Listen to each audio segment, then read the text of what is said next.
Благодаря ви, колеги. Сега за мен е чест и лично удоволствие да поканя при нас Теодора Каменова, която всъщност е акредитиран мастер коуч. Това е най-високата степен на акредитация и тя е една от три в България, така че за мен е удоволствие, че толкова високо квалифициран, изключително опитен експерт в направлението с близо 3000 часа в коучинга, работила активно с училища в цялата страна, включително и в Велико Търново. Ще може да сподели с нас своят практически опит. Заповядай, Теди. Аз си позволявам и на малко име, тъй като тя ми беше и сред менторите, когато стартирах в направлението.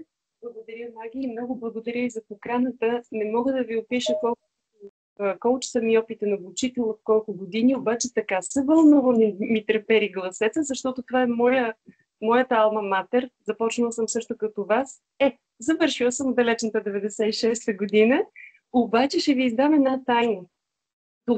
След като стана с коуч за 2012 година, 2013, за да съм коректна, аз си как идвам и преподавам, тогава не знаех как ще стане, обаче толкова ясно го виждах как аз ще споделям това какво можем да направим през коучинг като учители на аудитория, точно в тия факултет. И не мога да не се вълнувам, защото то се осъществява сега и ви благодаря за вниманието, за това, че сте си дали от времето да сте тук.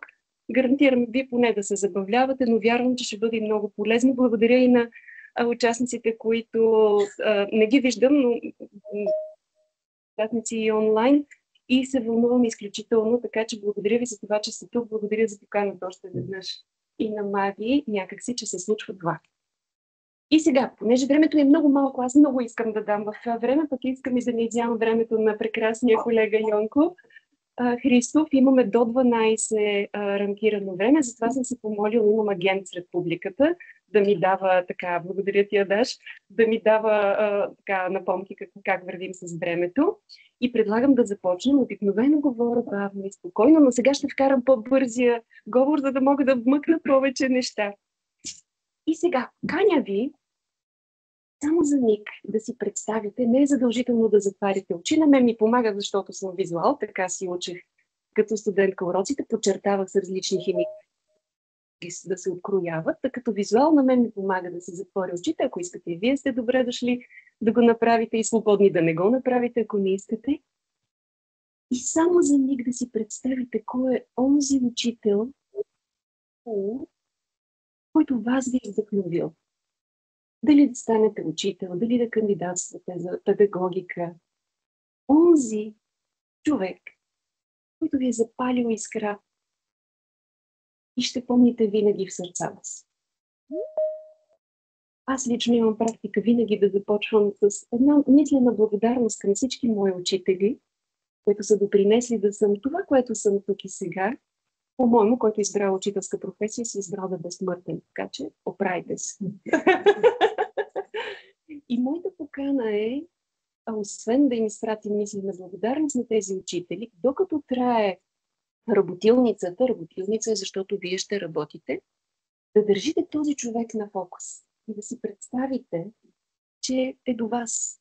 Въпросите, които ви отправям, е докато държите на фокус този човек, съжалявам, че има половина на нервите отзад, държите човека на фокус през целия ми разговор, цялата работилница, задайте си въпроса какво е правил този човек различно от другите. Много съжалявам, че нямаме време да чуя гласчета и отговори, но какво е бил различен този човек? Как е говорил? С какъв тон на гласа? Какво е правил различно от останалите в ръцата? Как ви е карал да се чувствате? Обикновено не учим от хора, които не харесваме. Но какво сме харесвали в този човек? Какво сме искали да си купим, сякаш е възможно, от него или нея, като подход, когато влезем в училище? Да, периодично ще ви напомням да се сещате за тази фигура от вашия живот, този, който е запалил вашата искра, но ми се иска поне да чуя две гласчета, някой да каже какво е правил различно от този човек. Това му е бил различен. Подхода. Какво е правил различно? По-любящ подход. По-любящ подход. Какво още? По-спокоен, подкрепа, търпение. Сигурна съм, че ако имаме повече време, бихте казали много неща.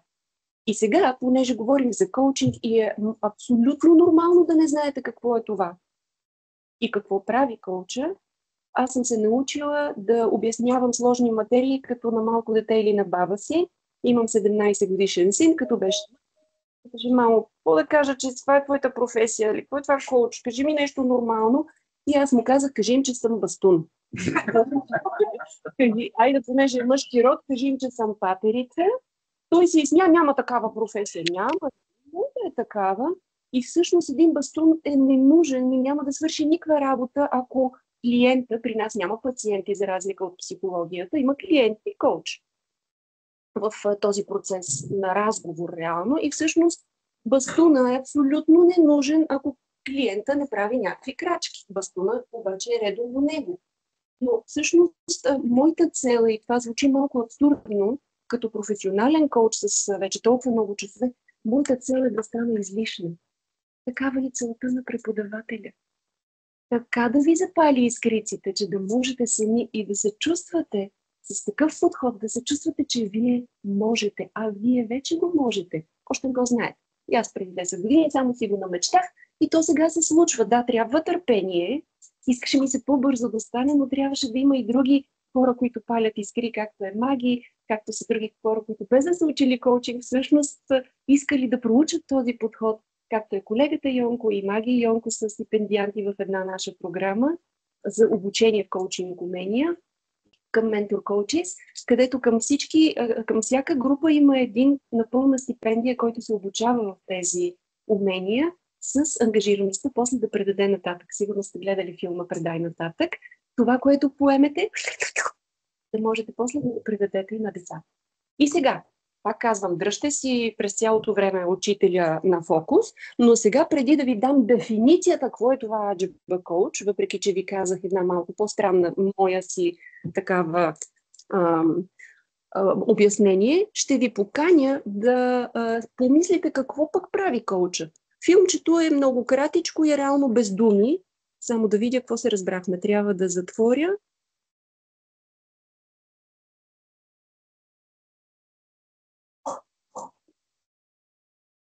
Момент, трябва да затворя презентацията, вероятно. Не минимализирайте, аз ще го заложа. Не, трябва да я затворя. Извинявайте. Така ли? Вижда ли се? А онлайн виждат ли колегите? Добре, ще ви задам. Вижда се. Коучинг. Английският треньор. Да, не само. Да. Гледайте и ще питам.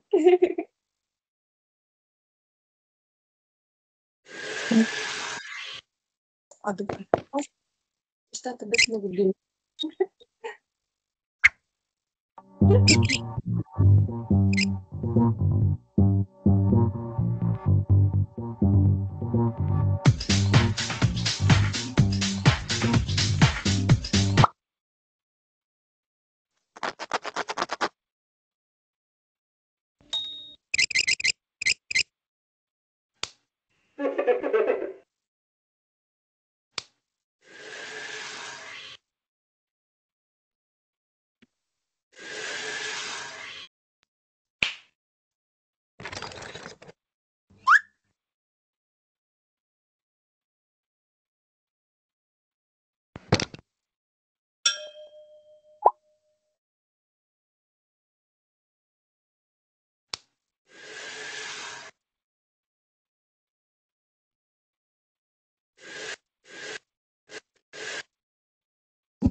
Най-силно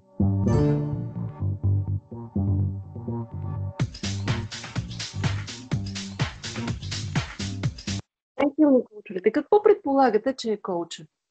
Какво прави? Напътства. Какво още?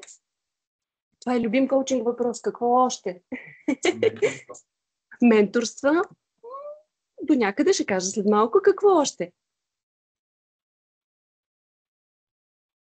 Дава подкрепа и окуражава и дава подкрепа. Какво още? Дава инструмент сам да се справя. Много благодаря, че казахте подкрепа, а не помага. Помага означава виждам те като безпомощен и аз ще ти помогна. А подкрепа какво е? Равнопоставена. Дава инструменти. Обърнахте ли внимание кой държи показалката, кой държи моливчето? Клиента. Всеки път, когато кажем коучинг клиент, имайте предвид ученика, защото реално това е един подход, който може да се използва да гледаме на ученика като наш клиент, който отчасти е така, няма да имаме работа, ако няма ученици, нали така? И всъщност и дава инструменти, обаче зависи от клиента, от ученика, какво ще си избере като инструмент. Какво още? Вдъхновява, дава идеи. И може и още, и още, и още. И сега, за да не ви мъча, реално знаем най-често владещите английски, че думата коуч идва от треньор, спортен треньор. Обаче връщам историята назад. Тръгва от един унгарски град Кочи, където са се произвеждали карети. И през 15 век. И в ден днешен има такъв град Кочи. И всъщност през 1830 година влиза в Оксфордския речник именно като учител, който превежда студента през изпита. Сещате ли се защо го обясних на сина ми като бастунец? Като учител, на който да се напреш, докато приключи изпита. Някой, който да те подкрепя, да вдъхновява, да дава инструментите, който да е детет, който да е с различен подход. Дръжте си и вашия учител на фокус. Няма ли да се окаже, че всъщност те са били вашия първи коуч? И много по-лесно ще разберете какво е коучинг, когато държите точно на фокус този свой учител. Именно учител, който довежда човека от мястото, където е в момента, където има някакви проблеми, след като учите коучинг, вече думата проблем я зачеркваме и тя става проект за разрешаване. Тоест, когато на ума му даде въображение, затова мислим в образи, да си представи, че този проблем вече е решен, това е половината свършена работа. И всъщност целта е да окуражава, да вдъхновява клиента да си представи какво е там my best self, да съм най-добрата версия на себе си. Да го изграда като картинка, да го помириша, да го вкуся, да го пипна, да си го представя с всичките сетива и после да го проходя. Да направя план, да си целеположа и да го проходя, иначе няма смисъл от бастуна или от учителя. И така и по-късно вече става професионална подкрепа. В бизнеса много работи. Ако погледнете всички успешни организации в днешно време, използват коучинг подход или използват коучове, които да ги поддържат на висотата, на която са. Според Международната коучинг федерация, която има представителство в над 160 държави, над 60 000 члена по целия свят. Това е институцията, която ме е акредитирала на това най-високо ниво. Коучингът е партньорство, затова много благодаря за думата, че не е да ти помага някой, а партньорство, равнопоставеност, клиент, който провокира размисъл и креативност другия в един процес. Не може с вълшебна пръчка от джаба да направиш принц, нали така? Може да имате аха момент от една коучинг сесия. Може да ви вдигне малко, това е целта да се повиши нивото на осъзнатостта ви по дадена тема, по ваш проект за разрешаване, но е процес, нужно е, за да се изградат тези невронни връзки, за да стане нещо навик или вярване да се замени, е нужно да има по-чести срещи. Има веднъж на 2 седмици, понякога на колко, зависи от клиента. И на деца, защото така обяснявам като на малко дете или на баба си, като говорим за невронни връзки и за мозъка, коучинга работи точно защото така сме отворени всички. Показвам все едно 2 медузи. Представете си 2 медузи, ако това са, надявам се, няма хора, които са тук по невропластичност професори, защото го обяснявам много като за малки деца.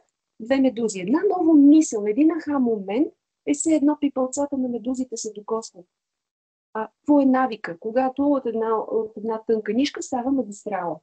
Как се премахва навик? Нещо, което не харесвате в себе си, нещо, което искате да промените, като създадете нов навик, тогава стария дз, където няма енергия, той се заменя с нов. И ролята на коуча е точно това, в един такъв креативен процес, да може да се вдъхнови клиента и да извади своя най-дълбок скрит задрямал потенциал. Затова ви казах, че вие сте, но още не сте го открили. Личен или професионален? И сега ми се иска да попитам, понеже предполагам, че повечето сте от педагогически профил, нали така? Понеже дадох дефиниция за коуч, сега да видим дефиницията за учител. Кой е учител? Опа, безвъпросна яснота или какво наистина е учител? Усмивки? Ще ви изненадам. Ако поровите в етимологията на думата от санскрит и латински, това означава душа, даряваща светлина. Айде сега намигам ви, сетете се за онзи ваш учител, който ви е вдъхновил, който има различни подход, търпението и така нататък. Дали не е бил точно това направил? Той си е дал душата. Обикновено, който избира тази професия, това е призвание, не е просто професия, отивам на работа, да работя, а всъщност аз отивам, за да си създам безсмъртието, отивам, за да допринеса, да запаля искрата в учениците си. И аз лично се моля това да стане, вместо, ако ви питам по какво се разбира дали учител е успешен, обикновено казват оценките на учениците дали. За мен учителят си е свършил прекрасно работата, ако е запалил искрата на учениците. И това се вижда в края на всяка лекция в очите на хората. Ако аз виждам пламъчета на вашите очи, значи съм си свършила работата и съм добър възпълн и няма нужда от мен вече. Така че ще ви дам само няколко дефиниции. Ще имате достъп до презентацията, така че свободно може да снимате или после ще я споделим, само трябва да оставите някакви контакти. И вижте какво значи пък ученик, този, който е жаден за тая светлина. Иска вниманието, иска някой да му да обърне внимание, да го види като знаеш, ти можеш, да види човека какво наистина има като силна страна вътре в себе си. И децата са всъщност това възродено ново битие. Тези, които действат в истината и понеже е работилница, каня ви да си помислите, какво още е учителя? И дали сме се обучили как да работим с деца, например, това потребности. Или деца с синдром на Даун, или деца, които са слепи, или глухи, или просто са, примерно, диабетици. Или имат нарушено светоусещане. Можем ли, обучени ли сме да работим и деца от ромски произход?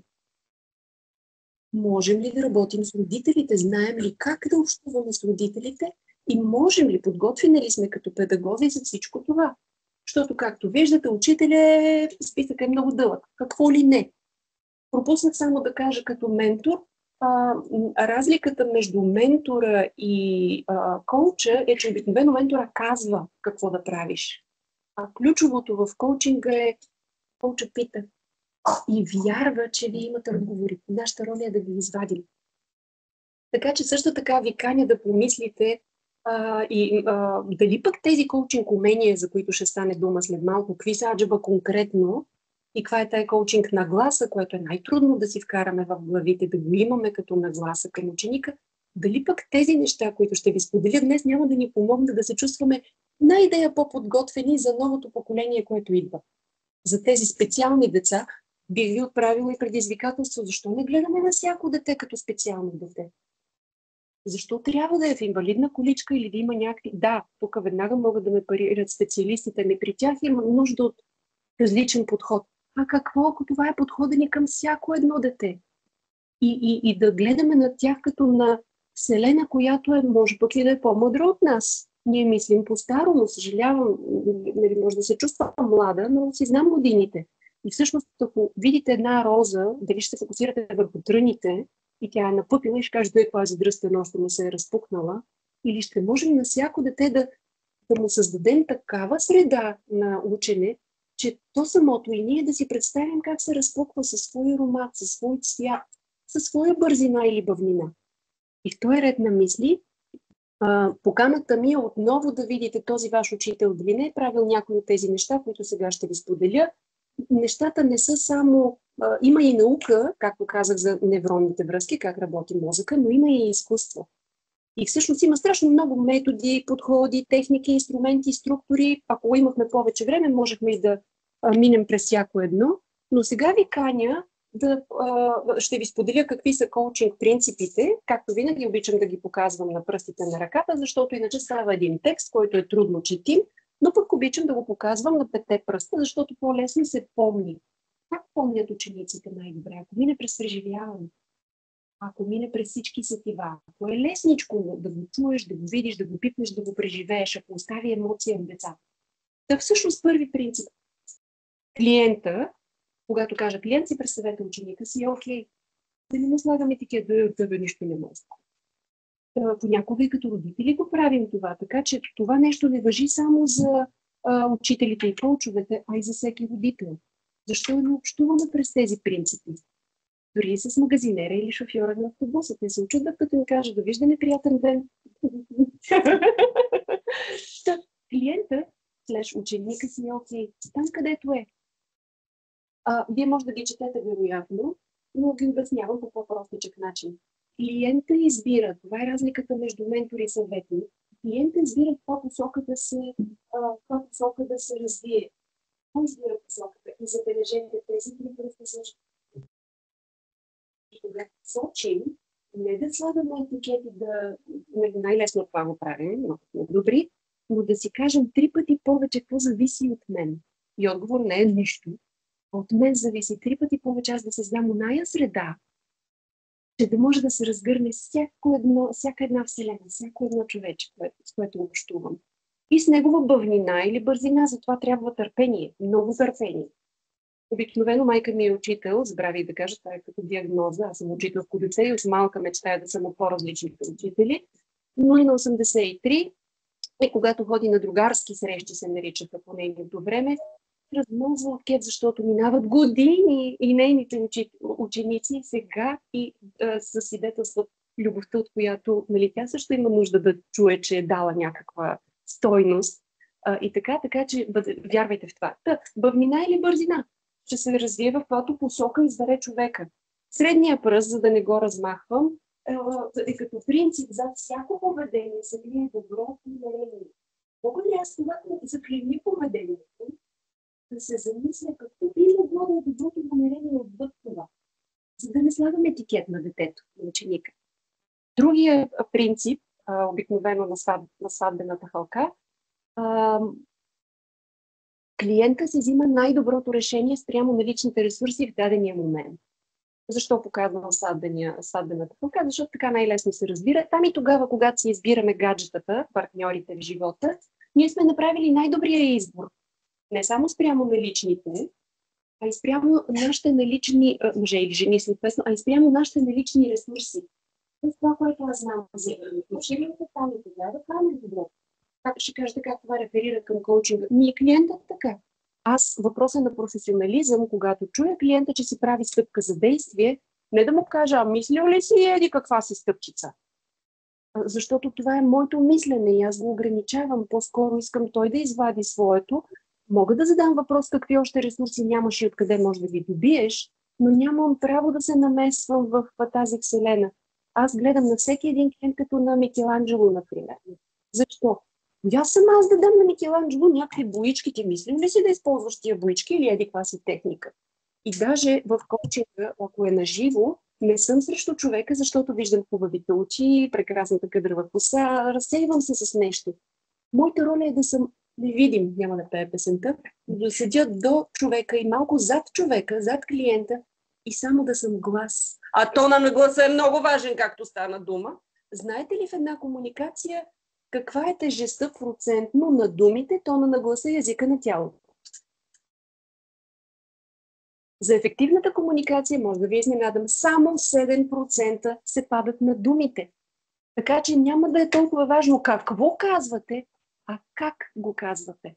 35% е тон на гласа и останалото е език на тялото. Ако аз ви вляза такава част. Нищо не съм казала. Що се смеете? Тялото говори. Има ли усещане, че обича децата?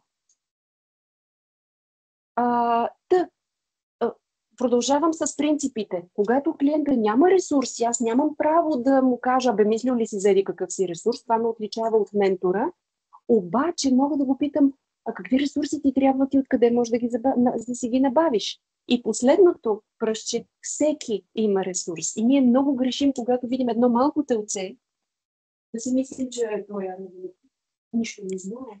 А в днешно време новото поколение ражда окабелено, буквално. Окабелено си представете ляво, дясно, полукълбо. По много различен начин окабелено.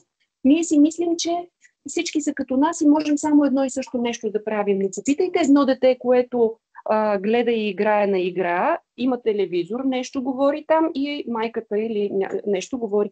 Те могат много повече неща едновременно да правят от нас, а ние само им се караме, нали, че не ми обръщат внимание или ме уважават и така нататък. Тоест, тези принципи, какво ако ги приложите в общуването с всеки един ученик? Всеки един човек бих казала. И представете си, защото казах колко е силна визуализацията, когато и учители, и родители, и ученици проявяват тази нагласа един към друг и към учебния процес. Вярват в тези принципи и всъщност тогава се създават онези условия, точно като посяване на семенца. Всеки един въпрос е посяване на семенце ума на отсрещния. Създават се тези условия да може и учителя, и родителя, и ученика да са удовлетворени. И вярвам, че колегите учители тук много добре ще се разпознаят, а вие сте все пак бъдещи учители. За мен е мерна единица дали един учител си е свършил работата, освен пламъчетата в очите, е как завършва учебната година. Поставяме ли си емоционални цели? Искам да завърша спокойно учебната година и колко често това успяваме да го задържим и да се случи. Ето това си мечтаях от малка. Не само на мама учениците, всички са нейни, моите ученици, аз съм твоето дете. Да имаме време и за собствените си деца, като учители и партньори в живота. Също така, да може тя да е спокойна, а не да има да решава, да преглежда еди колко си теста и така нататък и да изседена, като се връща вкъщи. Така че, ако това са коучинг принципите, ми се иска да видим, ако така като принципи ги прилагаме в образователния процес или във всяко едно общуване, какви са ползите? Защото нищо не правим, ако не знаем какви са ползите. По-добра свързаност. Няма ли да се усещате по-свързани с ония учител, който ви е запалил искрицата? Той може да не знае, но вие мислено му благодарихте сега. Началото. По-високо ниво на взаимно уважение. Не да ми звъни учител от традиционното училище и да каже, накажете сина си, защото излезе без разрешение и аз питам какво се е случило. И той ми казва, мамо, исках да отида до туалетна, тя не ме пусна, направих молитвен жест, отидах и се върна. Връща ми обаждането и казвам какво се е случило. Аз познавам кога му се пикае на едно дете. За междучасията са за това. Мога да я разбера, не я заклинявам, защото съм коуч. Бъдете здрави и палете. Мога да я разберам. Това е друго полезно нещо, че може да се представиш в обувките на всеки. И да видиш света от друга гледна точка. От света на различното дете. От друга перспектива. Ако не ме гледаха сега, щях да се разхождам по залата. Така че може ли да е взаимно уважението? По-дълбока вътрешна мотивация. Говорим наистина за вътрешна мотивация, а не просто учи, защото и даже децата не знаят защо учат. Като преподаватели свободата как да учим. Може да имаме учебник, може да имаме съответно насоки, какво трябва да се знае в определения клас, но имаме ли свободата как да учим? Или, когато изпитваме учениците, може ли да ги чуем и да кажат, госпожо, аз не съм много добра на дъската, защото се притеснявам от учениците си при по-интровертните деца. Бихте ли ми изпитали писано или на проектна работа? Може би да ги чуем тези техни желания. Лично ми връзката с това. Аз искам и да ви виждам, но това е егоизъм мой. Може ли да имам индивидуално внимание за всеки? Мога ли? Да, много са учениците, но ако аз си го поставя като нагласа, мога ли наистина да дам индивидуално внимание на всеки ученик, което се усеща? По-силна самооценка. Много ми е тъжно. От тези 3000 часа познайте коя е най-честата тема, с която идват на коучинг сесия клиенти. Казвам клиенти, аз работя много скоро в бизнеса с големи компании, мултинационални от цял свят, дори директори на огромни организации, менеджери, идват с темата не съм достатъчно уверен. А всеки млад човек още толкова. Но как ще си уверен, като обикновено се започва писат и грешките? Защо не погледнем с много нагласа на ученика? Сменя се парадигмата. Какво си силен? Не какво не можеш, а в какво си силен и да разгръща този свой потенциал. Да поеме отговорност. Тук пропуснах да ви малко задам контравъпроса. Кой според вас носи отговорност дали нашите ученици ще научат нещо?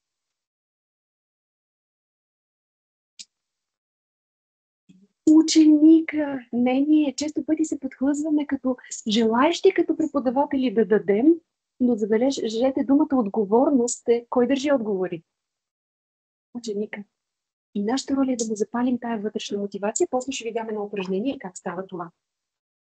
Да им засилим любопитството. Вече се променя ролята на учителя, не такъв, който да казва, а който да пита, защото вече отговорите са на един чат GPT разстояние, на един клик разстояние или един Google разстояние.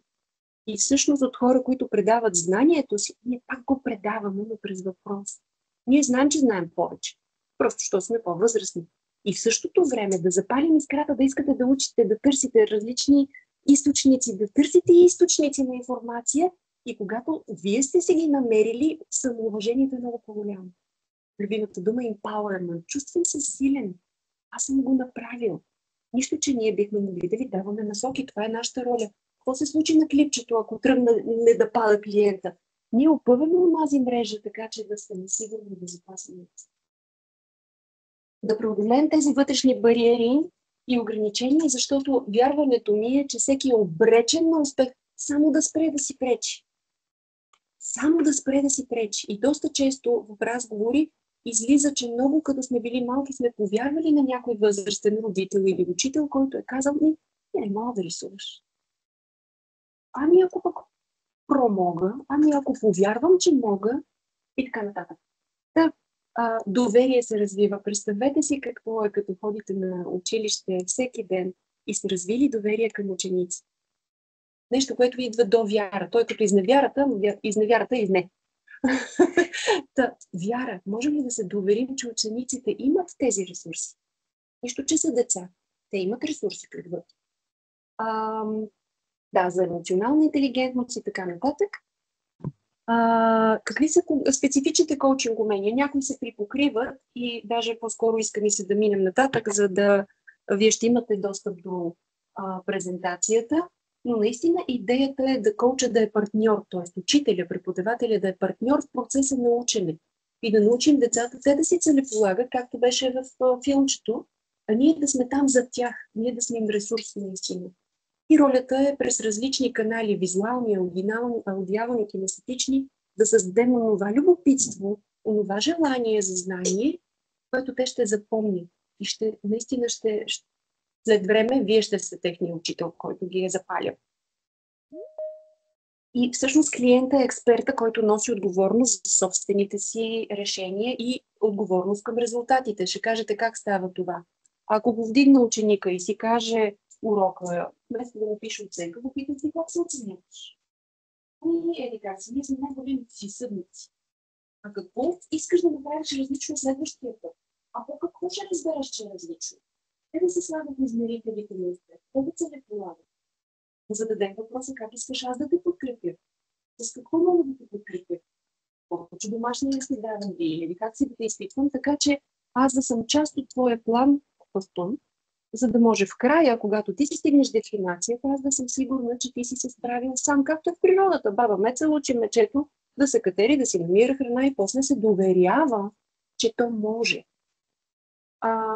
И да ангажираме, т.е. когато, защото то е нормално да е парабола мотивацията, когато детето или ученика стане му трудно, което е напълно нормално във всеки един процес на учене, ние да сме тия, които да го направим една идея по-лесно. Дори само с един въпрос, като виждаш тая стълба, явно си сложил по-високи цели. Какво ти хрумва?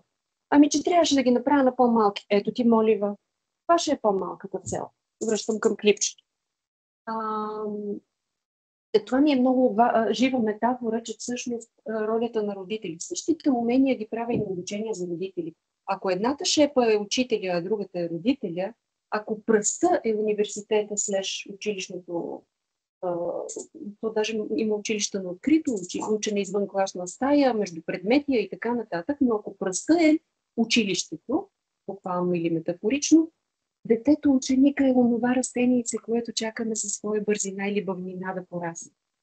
И не можем на сила да му кажем, ето бързо расти, бе, или тук изчакай малко, да внимаваме с поливката, дали правим нещата вместо тях, за да ги улесним и после тия камъни идват по нашата глава, или всъщност ги оставяме те сами да кажат, аз мога, аз се справих. Така че компетенциите реално са същите. Когато даваме обратна връзка на дете, как я даваме? Или пък на родител. За мен това е друг измерител за един учител, как дава обратна връзка на родител. Значи не мислим на това. И когато станете родители, живот и здраве, ще видите колко е различно, ако сте и учител, и родител, и отидете на родителска среща. Как се дава обратна връзка? Може ли учителя да дава един вид портфолио за всяко едно дете, какви са препоръките, така че родителя, като го прочете, да си каже, там има грижа за моето дете. И така да използваме позитивен изказ, защото как работи мозъка? Вселената не разчита частицата не.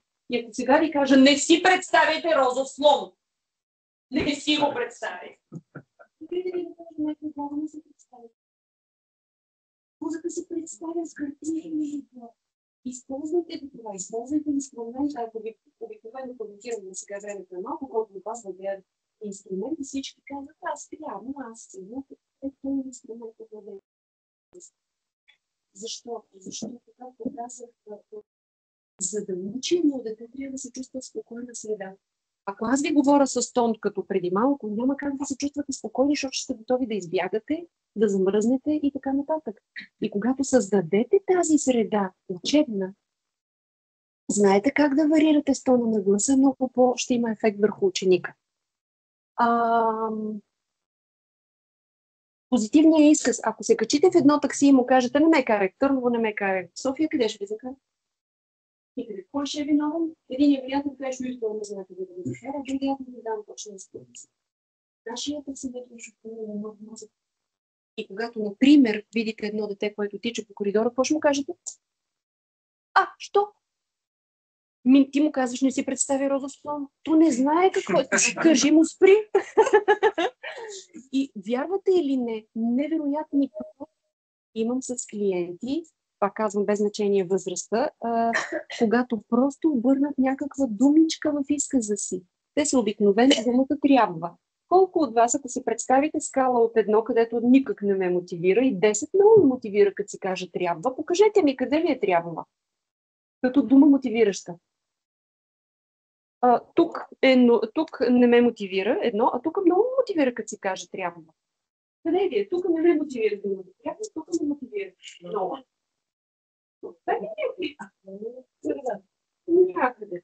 Така, за всеки различно мили хора. Затова аз като коуч или учител не трябва да предполагам, че това не е мотивираща дума, а мога да задам въпроси. Я да видим, ако ти е на 0, не 0, винаги почва от 1. Ако ти е на 1, коя би я заменил? Свободен съм, да, избирам. Радвам се. Мога.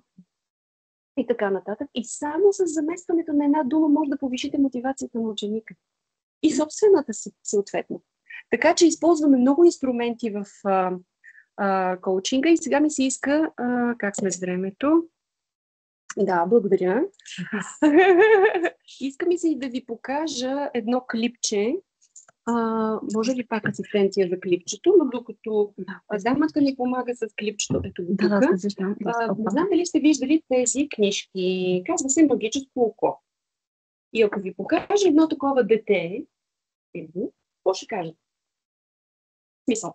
Какво виждате тук? Докато се грижиш за тези, които обичаш, не забравяй да се погрижиш и за себе си. През март в SoPharmacy The monkey business illusion. Можем принципите в Count how many. ето в тази картинка, ако приложим принципите в коучинга и си представим само, че е възможно тази картинка да има триизмерен обект. Новото поколение се ражда триизмерно, а ние още го оценяваме и гледаме на него като двоизмерно. И лесно слагаме етикето, какъв си. Ще я пусна книжката, има специална техника, изисква много търпение. Техниката е доближаваш до носа, разфокусираш очите и все едно гледаш ръката и бавно отдалечаваш, докато не го видиш триизмерния обект.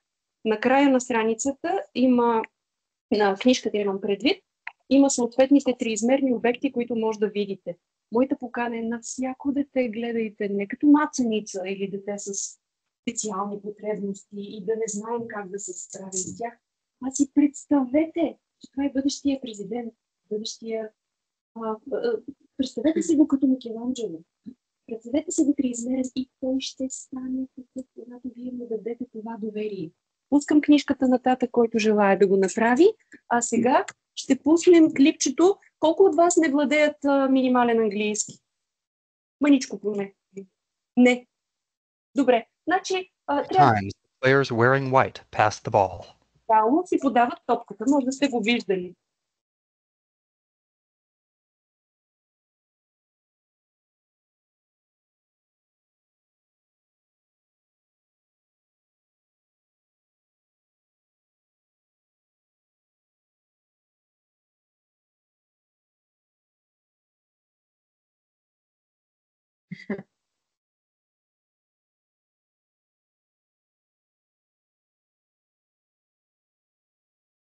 Преброихте ли? The correct answer is 16 passes. Отново продължава. Did you spot the gorilla? Казахте ли горилата? For people who haven't seen or heard about a video like this before, about half missed the gorilla. Това е нормално да не If you knew about the gorilla, you probably saw it. But did you notice the curtain changing color or the player on the black team leaving the game? горилата. Забелязахте ли как се сменя цвета на Let's rewind and watch it again. Нека да го видим. Here comes the gorilla, and there goes a player, and the curtain is changing from red to gold. Видяхте ли сега? Да. Я да видите заветите? When you're looking for a gorilla, you often miss other unexpected events. Нашите ученици любили. And that's the monkey business illusion. Learn more about this illusion and the original gorilla experiment at theinvisiblegorilla.com. The door study. Продължава като текст. Ето го сега ще го махна. This video shows a participant from a 1998 study by Daniel Simons and Цяло обучение мога да направя само по тези картинки. И моята покана е, виждате, това е историята на горящите в Индия и някой казва минава слона, те обаче не знаят какво е това. Ние като педагози за специалните деца или с всички, които казват като или с различна сексуална ориентация, или с синдром на Даун и така нататък, както казах. Обаче, ако имате нагласата, че аз виждам само една частичка, също като в историята на слепците, или да спрат слона и всеки хвана различна част от слона и после почват да си общуват. Ама дали е общуване? Един казва, слона е като въже, другият който не си слона е като стена. А стена бе слона е като змия. Защо? Защото те имат различни. Представете си детето като звучи слон, но представете си, че го е много повече от това, което вие виждате. С пълна пара това важи за децата т.е. за учителите след 4-ти клас. До 4-ти клас един учител има поглед какво е детето в цялост. Обаче от 5-ти вече влизат по различни предмети различните учители. В учителската стая, като си говорят, обикновено не стигат до консенсус какво е детето. Всеки си има някаква гледна точка. Мама математик казва, че и линията е съвкупност от точки. Тоест, когато има някаква позиция и наша гледна точка по отношение на ученика, или общуване с който и да е, ви предлагам, изместете се, за да погледнете от друга гледна точка. Какво може да е това, което ние не виждаме? Същото и с тая картинка съм правила обучения. Метафори. Метафорите, историите най-добре влизат под кожата на всяко едно дете, защото ние сме дете на по-различна възраст. Били сме деца и по-хубаво си го запазете детето в себе си. Да, тук съм питала какво виждате. Не сега, много сме заети и обикновено, просто заради време, няма да дам възможност да се изкажете. Това са учителите, това са директорите, това са тия от МОН, това са тия от РО, това са ученици. Но всъщност много зависи какво избираме. Дали от що сме много заети, не спираме да видим кое може да е по-лесно. Кой може да е инструмента, който може да ни помага. Същото е и, не знам доколко се вижда, нашата гледна точка може да бъде спрямо всяко дете много обострена. Нали? Да рисуваме както ние виждаме. Обаче истината е една и тя е друга. На една родителска среща винаги излиза това. Учителя казва ми, вашия син или дъщеря е еди какъв си, обаче двоизмерно. Кръжност. Родителя казва, не, вашите часове, сина ми или дъщеря ми е като квадрат. Кажете, мама, не си квадрат. Обаче детето е целено. Всъщност сърцето на истина, оная цялост на бъдещия Микеланджело, или просто търсете какво не виждам. Това е много често, има много такива в интернет. Дали виждат, какво виждате тук? Така. Ако тези от вас, които виждат само момиче, как даваме обратна връзка на тези, които не виждат бабата? Тръгваме от там каквото те знаят. Тоест, ако виждате момичето и момичето е това му е нослето и гледа на там, това му е брадичката и чолкара му е герданчето, герданчето на момичето е усмивката на бабата, малко като баба Яга, това е брадичката на бабата, това е окото на бабата и използвате, давате обратна връзка на ученика, там където той е силен, какво вижда той. И винаги си представите колко аз не виждам. Много ни е трудно като възрастни, защото искам да съм прав. И си задавайте въпроса колко не съм прав, колко има 5% и другия някаква правота. Мога ли да я видя? Леш ученика. И се вълнувам, защото сме именно в центъра за Китай, как се казва? Да, защото нещото, на което не ни учат в училище, а това е моя мечта да влезе под някаква форма в университетите, когато се обучават бъдещите педагози, каня ви да слушате по китайски. Този иероглиф, всъщност, китайски иероглиф за думата слушам и чувам. Има разлика между слушам и чувам. Аз мога сега да кимам ушта ви чула, ако говорите вие, но аз да си и да вижте. Да слушам истински. Ти точно ли имаш? Добре, благодаря. Шест ли ти каза? Седем. Ако си представям, че през времето съм ви видяла като мои ученици. Предвид се, че... Не, няма проблем. Това време. Ако си представим, че сте само вие, тук пише... Благодаря. Мерси, чао. Всичко добро. Да, тук съм. Те сега почнаха като са топли. Да ти извънна ли преди да дойде или да Към 10:30 някъде. Да. Ако искаш, звъни все пак да не да. Добре. Хайде.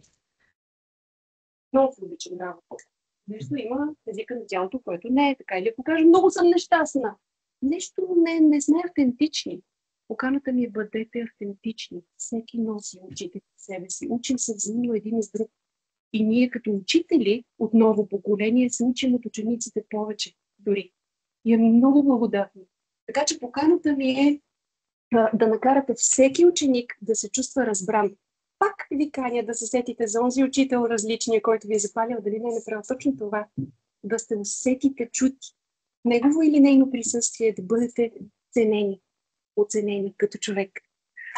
Тук няма да се спирам, но общо взето много е важно, това е в коучинга рамка, такава през която слушаме. Ние не сме специалисти в съдържанието, а в структурата на водене на разговори. Дори клиента може да си мълчи, като Майя Новоселска, за тези от моята възраст се знаят коя е, като Пукел, да си мълчи клиента, но ние като зададем въпроса, сме си свършили работата и може да е контент фри, без съдържание.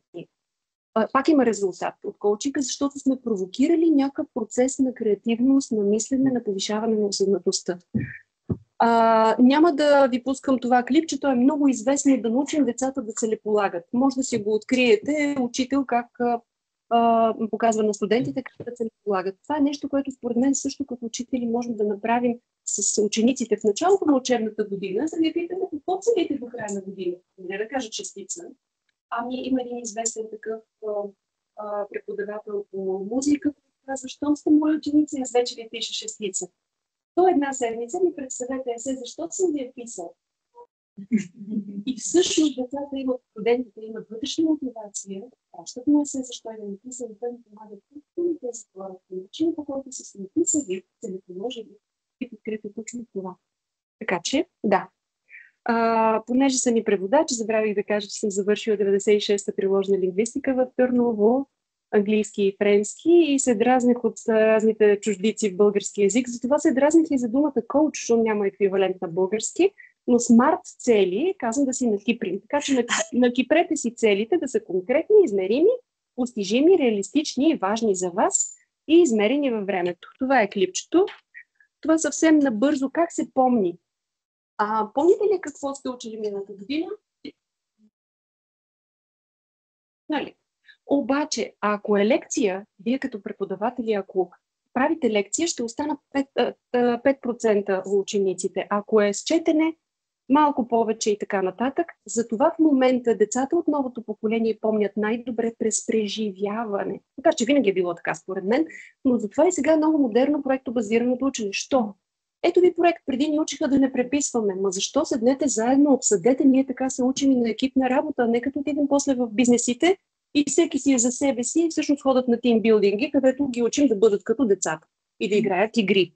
Всъщност, защо да не практикуват децата, защо да научат навън, извън класната среда, да правят взаимовръзки, да има междупредметия, не парцелосено, ами да видим защо ще ми трябва корен квадратен от еди какво си, ами да видя нали, на практика защо ми трябва това.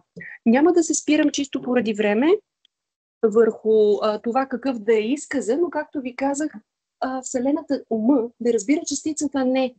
И всъщност, как можем да обърнем думите, макар че са само 7% от важността като тежест в комуникацията, и тона на гласа, ще си получите презентацията. Въпросът е съответно не да търсим вина, а как да търсим решение. Коучинга е метод за намиране на решения.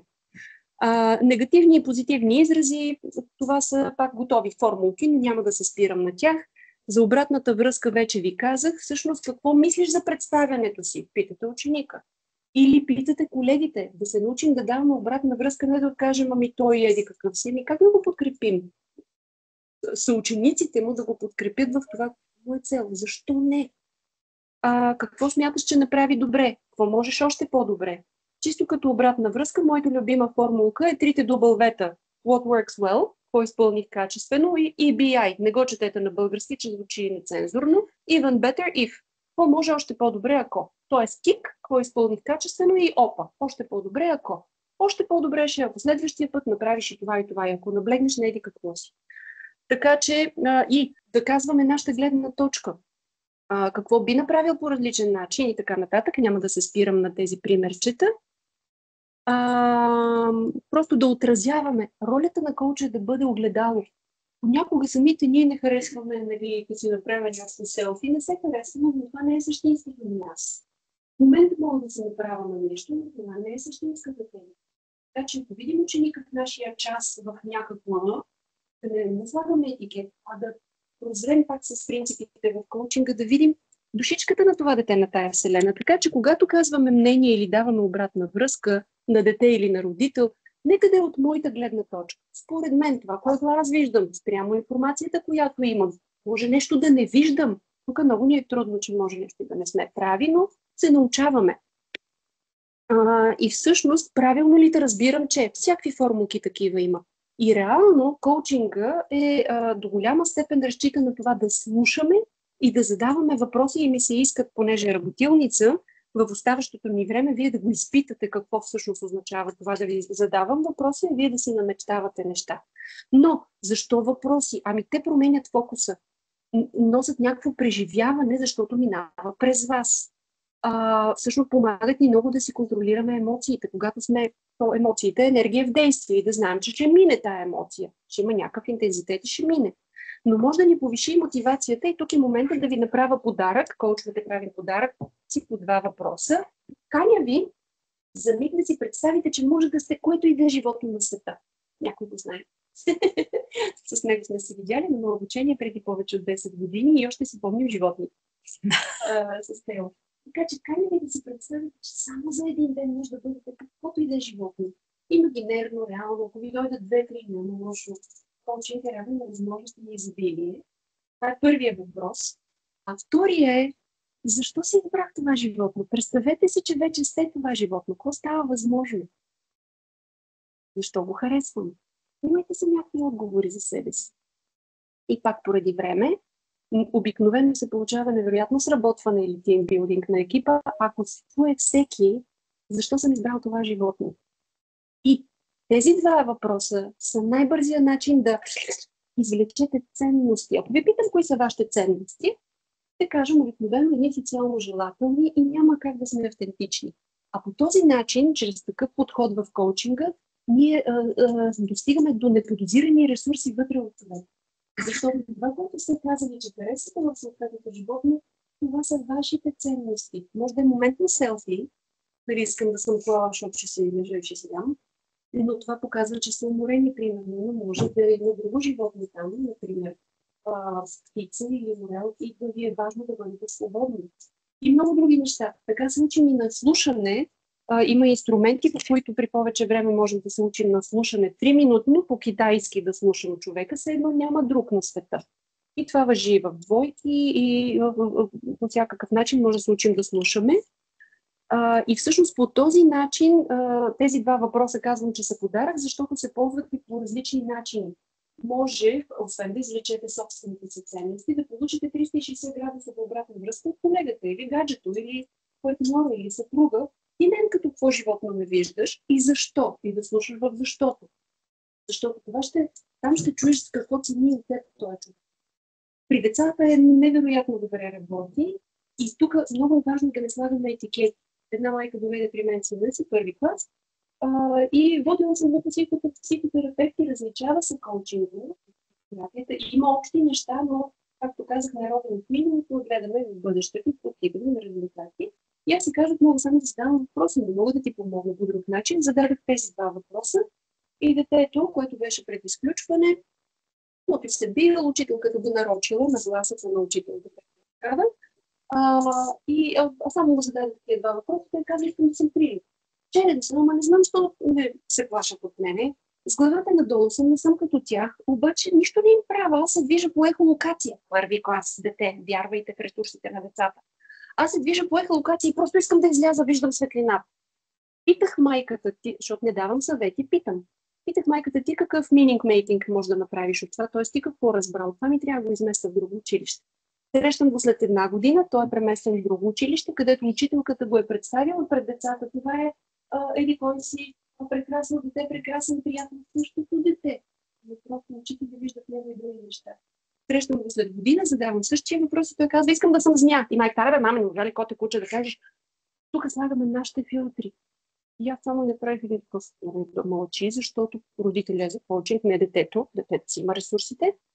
А родители някакси, нали, както и да е друга тема, не сте родители, повечето от вас. И всъщност и дадах знак тя да чуе защо. И детето каза нещо, което до ден днешен ми е косвено настрахвателно, защото змията е единственото животно, което някога е видяло очи в очи Господ. Вярвайте в ресурсите на детето. А на мен това ми показва, че детето се чувства прекрасно на новото място. Така че задавайте тези въпроси. Ролята на учителя също така е да я подкрепя, точно да целеполага и да видим на кое стъпало са днес учениците ни по отношение на целите от не мога да стигна догоре вече моята по-добра версия на себе си. Тук има още едно клипче, което е леко смешно, но може ли пак да...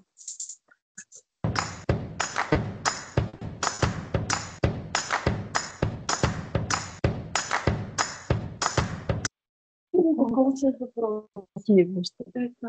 Това е клипчето. Да, тук ми друго. Дали можем още малко време, за да измоля?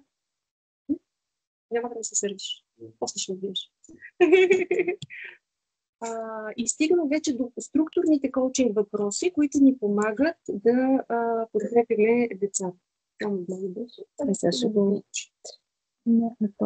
Всъщност, ако имаме сетивата да видим къде е зациклило детето, къде е зациклило ученика или къде съм зациклила аз като мисловен процес, можем да зададем въпросите по този начин, че да го отциклим. Как става, когато сменим перспективата и излезем? Да. Няма звук, няма нужда да има звук, почти защото е много лесно. Наблюдавайте какво ви прави впечатление тук. Аз всъщност не се чувам, но те каза, нямам нужда от това. Това не е добре. Ели си. Обаче закъснявам. Някой ще дойде. Да. Имате ли телефон?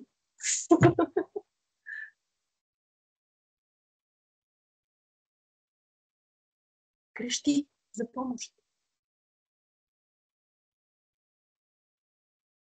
Блокирани са на ескалатора и нужда от помощ.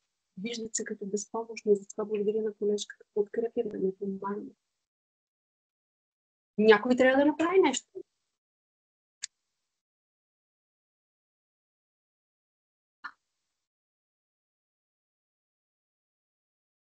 Мислите ли, че те си задават въпроси?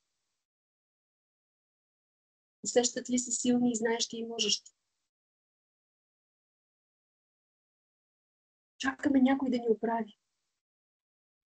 Седете си и за образователната система или за първото родство. Някой чакаме да ни оправи. Радваме се на всякаква помощ. Той каза, че може. Има увереност. Опа! И той спря. И всъщност, мили хора, ако гледаме с нагласата към ученика, че той може, че решение има, всеки проблем е като ескалатора. Ако си зададем въпроса къде съм зациклил, къде съм седнал на ескалатора, повечето проблеми са възможни за разрешаване. И сега ви давам готовите структурни въпроси, които ние използваме в коучинга, за да си ги ползвате на воля. Може да си ги снимете, ако желаете, но връзката е реално с клипчето. Къде е заседнал ученика? Кое му е трудно? Какво за мен е ескалатора? Или за нас, учителите? Какво не искам, обикновено е начин да разбера какво искам след това. И ето това са коучинг въпросите в зелено. Това е само като трамплин. Нали? Но какво всъщност искам? Най-трудният въпрос. Защо ми е важно? Защо ми тук? Защо го правя? Защо сме учители? Защо сме избрали тази професия? Как бих могъл да го постигна? Отворени въпроси. Не, защото да не е като една рибка, една въдичка. Хвърляме цяла мрежа от отворени въпроси, за да извлечем от ученика това, което може. Как ще разбира, че съм го постигнал? В края на годината, примерно. По какво? Какви ще са ми измерителите? И как ще поддържаш мотивацията си? Естествено, не са само тези, но те са серия въпроси, може да си ги видоизмените както искате, но това са структурните въпроси, които само тях да запомните, пак ще ви е полезно.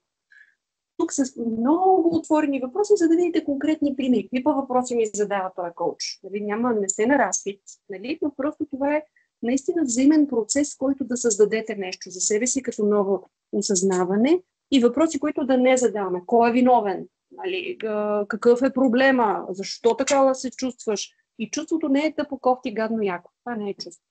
Или зле, или добре. А като нарвеш емоцията и си кажеш кое е обратното, по-лесно можеш да стигнеш до решение. И понеже мама е математик, а пък тази формула много я харесва, може да я гугълнете като формула на промяната. Dissatisfaction по vision, по first steps, трябва да е по-голямо от resistance to change на английски. Иначе какво не искам? Тук бълваме много какво не искаме, но кажете го какво искате вместо това, за да го постигнете, иначе става като не тича и не си представя розов слон. Как си го представям това, което го искам и правя ли някакви първи стъпки? Промяна няма да има, ако някой от тези можете ли са нула. Тоест, ако имате кристална яснота, какво не искате в живота си. Задайте си въпроса какво искате вместо това и след това направете първа крачка. И всъщност промяна ще има. Бавно, бързо, но ще има. И структурата, защото това са коучинг структури и инструменти, през които слушаме клиентите си, структурата, която ми е любима и искам в оставащото ми мъничко време да ви дам тизър, така, тест, да опитате какво е коучинг, се нарича пирамида на логическите нива на Робърт Дилс, защото, както Айнщайн е казал, не можем да решим проблем със същото ниво на мислене, което е създал проблема. Помислете си за екологичната криза в момента. Ако мислим по-старому, това мислене е създало тия проблеми и затова децата от ново поколение са тези, които ще изведат нещата по нов начин, защото мислят различно. Това как ни помага като ресурси. Не, че е иерархия, но горе-долу, примерно, ако държаващата среда е едно училище, какво правим? Преподаваме или ги учим? Какви способности развиваме? Тук се сещате способности развиваме. Структурата е силна с това, че когато напипаме като коучове или учители къде е проблема, то обикновено надяваме дизайните, задаваме въпроса защо ти е важно. Ето ги ние 4 структурни въпроса. Какво искаш, защо ти е важно, по какви начини ще го постигнеш, но най-вече да не забравяте просто, вие сте душа, даряваща светлина. И когато знаете за кого го правите, вие възпитавате бъдещето поколение. От вас зависи какви ще са бъдещите управници, бъдещите лекари, учители и така нататък, професионалисти, защото вие имате свободата и възможността да ги запалите. Когато държите на фокус за кого го правите, за бъдещето на България, на Вселената, на света, когато знаете кой сте с увереност и си знаете вашите граници, че вие сте душата, даряваща се, знаете какво ви е важно, много лесно ще намерите ресурси от време, от пари и така нататък, или материали, ще направите каквито действия са нужни тук и сега в това училище, в което сте.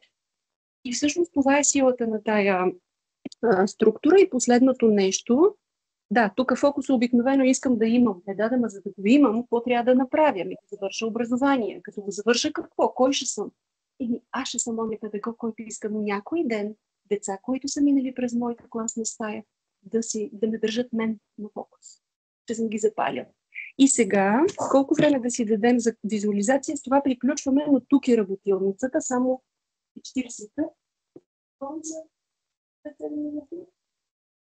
Добре. Каня ви, пак така, ако желаете, може да затворите очи. Аз карвам другия тон на гласа. Каня ви за миг да си представите, че вие вече сте завършили педагогическия факултет или за колегите, съответно, помислете си какво искате, защото най-трудно е какво всъщност искам.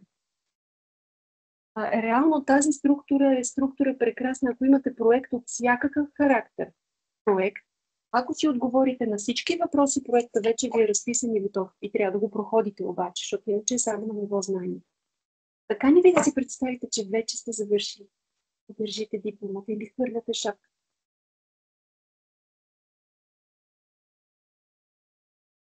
Може да си го представите като цветове с какво съм облечен. За дамите е важно. Аз вече съм завършил.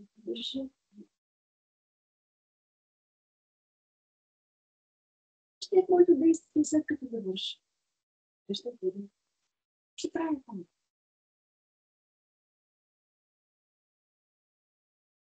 Всичките дипломи или умения, които имам, и способности. Това пък ще е следващото. Искам да разбия.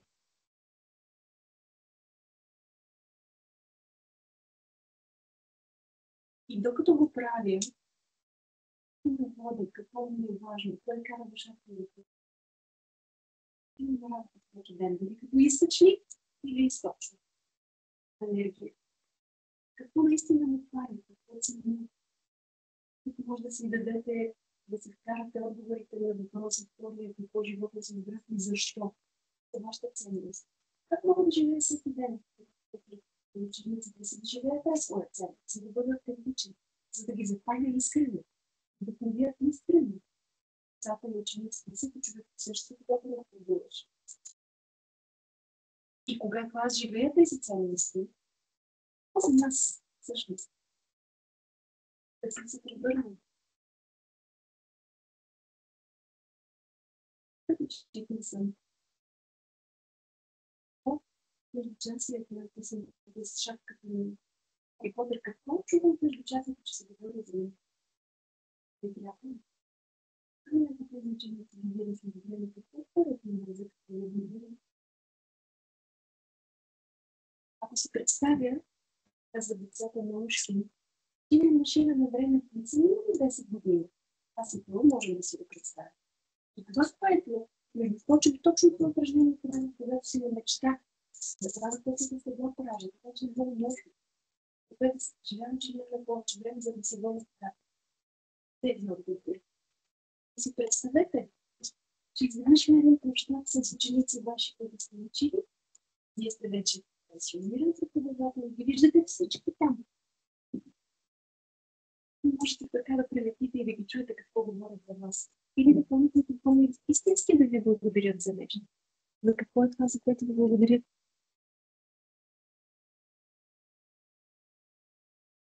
Може да си го представите и като родители, ако там са и вашите близки или вашите деца. За какво ви благодарят, че сте използвали от коучинг подхода, който им дава крила, или поне не ги урязал. Какво, ако мине време и на видни позиции в правото на България или на света и на ваши ученици? Не за какво ви благодарят? Какво чувство? Знаете, че имате някакво запалене на сърце. И когато сте готови, ви каня отново тук и сега. Съжалявам, че няма много време. С това ми се иска да завърша моето представяне съвсем накратко избито. Какво е коучинг и как може да подкрепя вас, като обучаеми и вашите прекрасни преподаватели, да продължите да бъдете душа даряваща светлина, която мисли за кого го прави, за да направим една по-добра България и всеки да бъде по-добра версия на себе си. И сега ви каня за въпроси. Да. Не станете челни. Защо не мислите, че имам челници? Защо не сложили от самото начало? Моля? За мен това е метафора. Аз си ви представям и идея да ви челосвам всеки един, за да ви покажа, че това е ролята на всеки един от вас и вие го правите, без да се наричате коучове, но щом сте избрали учителската професия, тези от вас, които практикуват. Тези от вас, които сте я избрали като ваша бъдеща професия. И вие всички сте начело на българското образование. Начело. Вие всички сте челници. Защо не и четници? Всъщност, аз виждам във всеки един от вас един прекрасен преподавател, който ще бъде душа, даряваща светлина. Благодаря ви.